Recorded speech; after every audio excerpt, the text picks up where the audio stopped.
Je te souhaite la bienvenue. Juste avant de commencer, une petite information. Cette vidéo est extraite de l'émission en direct La Ligne Rouge des Hauts Potentiels dans laquelle tu peux poser tes questions et obtenir une réponse personnalisée. Cette émission est diffusée en direct chaque jeudi soir à 19h, heure de Paris, 13h, heure de Montréal, dans le groupe Facebook privé des élèves de l'Université des Hauts Potentiels. Si tu ne fais pas encore partie de ce groupe d'entraide et de bienveillance, tu peux y accéder en devenant élève de l'université. Pour cela, il te suffit juste de télécharger une première formation offerte dans le cadre de cette campagne de sensibilisation au haut potentiel. Le lien se trouve en description de cette vidéo ou en description du podcast. C'est tout simple, tu m'indiques à quelle adresse je dois t'envoyer la formation et tu la reçois tout de suite. Nabel qui nous dit « Est-ce que l'anxiété est un trouble récurrent du haut potentiel ?» Tu vois déjà ma réaction. Est-ce que l'anxiété est un trouble récurrent du haut potentiel au point d'avoir des maux de ventre ou des palpitations, parfois pour des choses qu'on sait avoir déjà réussi auparavant? Nabel, ma réponse va être simple et concise. C'est un énorme oui.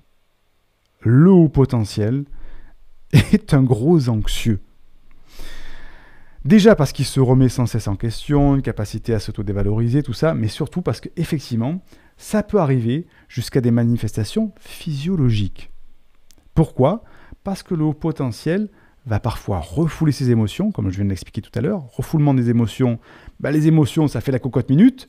Et comment fait une émotion pour se manifester si elle n'arrive pas jusqu'au cerveau? Ça va être des manifestations physiologiques. Donc l'intestin, il faut savoir que dans l'intestin, il y a des neurones aussi. Donc l'intestin, maux de ventre, diarrhée, constipation, palpitations. J'en parle en connaissance de cause, j'en ai toujours eu, j'en ai encore. Manifestations physiologiques, donc je connais très bien cette problématique-là.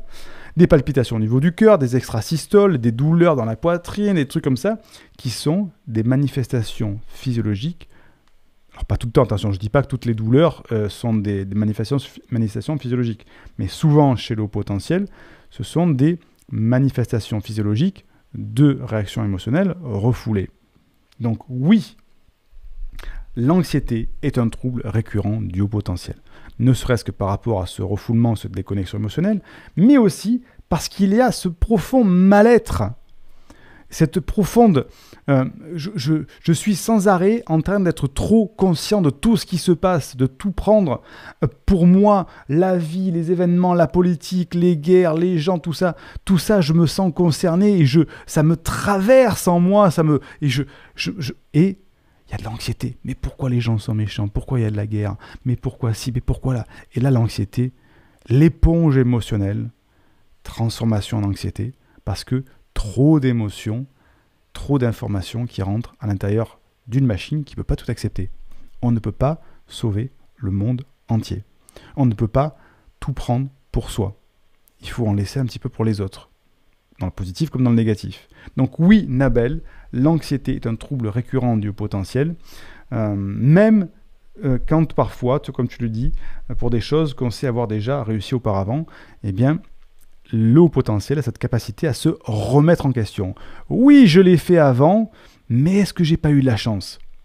Ah, mais est-ce que c'était pas parce que c'était le bon moment, je suis arrivé au bon moment, au bon endroit voilà. Et la remise en question, se dire, en fait, j'ai réussi une fois, mais c'est peut-être un coup de chance, c'est un coup d'opportunité, en fait, c'était pas vraiment parce que... Voilà, la remise en question qui fait que quand on revient encore une fois, on se dit, mais en fait... c'est peut-être de la chance, tu vois.